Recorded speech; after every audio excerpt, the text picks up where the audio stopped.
biasanya ada yang sifatnya banjir kiriman, ada yang sifatnya banjir sesaat, ada yang sifatnya banjir permanen.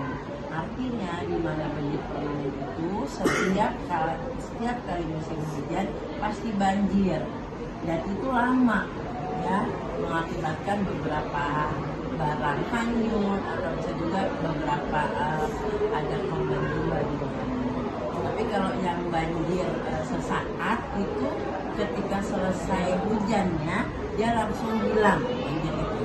Nah kalau banjir kiriman tergantung dari tempat asalnya air itu. Misalnya ketika terjadi hujan di Bogor, nah yang orang Jakarta yang notabene terletak di dataran rendah, dia akan terkena kiriman air dari Bogor. Nah itu tidak terjadi pada saat musim hujan. Ketika musim kemarau pun apabila di sana hujan dengan intensitas yang sedang, yang tinggi, pasti yang banjir kiriman itu pasti banjir.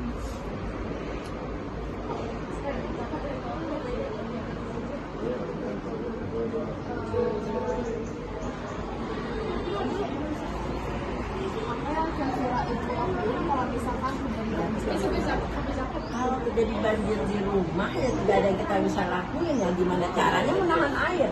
Air itu tidak datang assalamualaikum, tidak juga bisa ditigah, hanya bisa ditigah dengan misalnya kita bikin tanggul-tanggul kalau di rumah itu ya, jadi di pintu masuk itu dibikin agak tinggi, kemudian nanti kalau misalnya air itu datang ketika hujan, kita apa namanya, kita dorong dengan yang itu, yang plastik itu kita dorong supaya tidak masuk ke dalam rumah. Tapi kalau airnya besar ya kalah, tetap bisa masuk.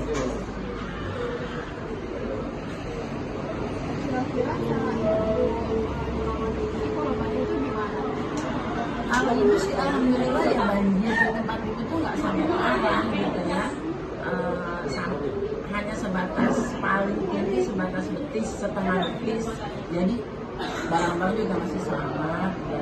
Karena kalau di tempat ibu itu banjirnya banjir sesaat karena ibu berada di pinggir rumah ibu, berada di aliran got itu yang tempat curahan air dari manapun, karena got itu tidak bisa menampung air, makanya airnya keluar.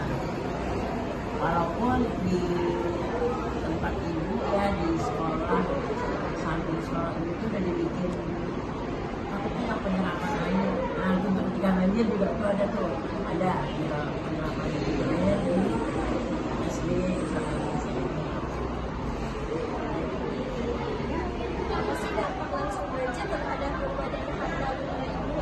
Kalau di rumah enggak, paling rumah aja jadi kotor ya. Rumah tuh setelah banjir karena lumpur, nah itu kotor, ngapainnya capek. Itu nggak bisa sejam 2 jam.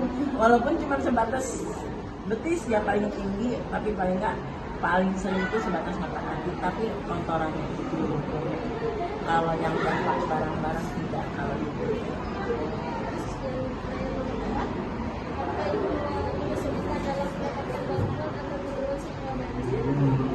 Kalau bantuan ya karena ibu mah nggak parah ya, nggak pernah dapat bantuan, paling hanya kiriman waktu itu ketika banjir kita bersih capek dapat kiriman dari saudara lah gitu, ada tiba-tiba lagi paket makanan sebanyak anggota keluarga kita 7 orang gitu ya mbak untuk makan gitu kan, capek habis makan banjir.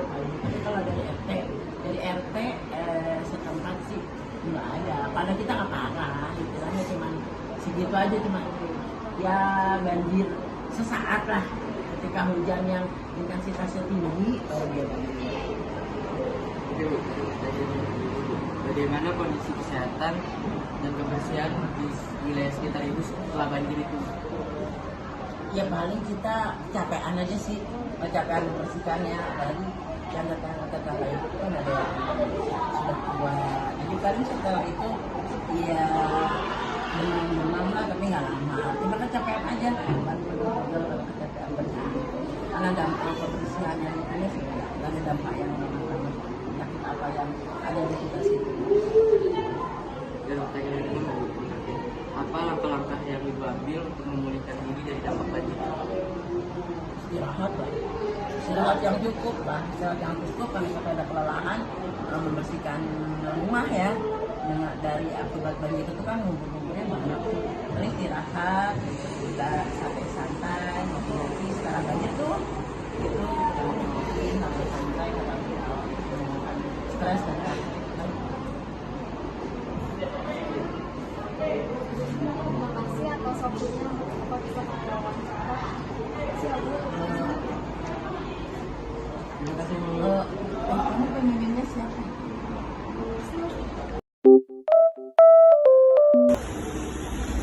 Assalamualaikum warahmatullahi wabarakatuh. Kami dari kelompok 3 ingin melakukan aksi nyata yaitu mewawancarai korban banjir. Perkenalkan, saya Destinasi Nanti dari kelas 10D kelompok 3. Kenalkan, nama saya Sinta Mujianti dari kelas 10D. Kenalkan, nama saya Kisyaini Pratista dari kelas 10D. Jadi, apakah kamu pernah mengalami banjir? Iya, pernah. Coba dong ceritain gimana. Oke, jadi waktu itu banjir pada tanggal 1 Januari 2020. Itu banjir di saat tahun baru. Nah, itu awalnya cuma hujan, terus jam 5 subuh itu baru ada mulai air mengenang di depan rumah. Jam 10 itu adalah puncak banjirnya, jadi air banjirnya udah masuk dalam rumah kan. Nah, jam 5 sore itu airnya udah mulai surut. Bagaimana perasaan kamu saat banjir itu terjadi? Pada saat banjir, saya merasa panik karena banjir. Apa yang kamu lakukan saat banjir terjadi? Karena saya panik, diri saya panik sekalian ngangkat-ngangkatin barang untuk dipindahin ke lantai atas. Apakah kamu merasa bertanggung jawab untuk menjaga lingkungan agar terhindar dari banjir? Iya, saya merasa bertanggung jawab karena lingkungan tersebut adalah lingkungan saya juga, jadi saya juga harus berpartisipasi dalam menjaga lingkungan supaya tidak terjadi banjir lagi. Banjir dari kamu. Ya, sama-sama.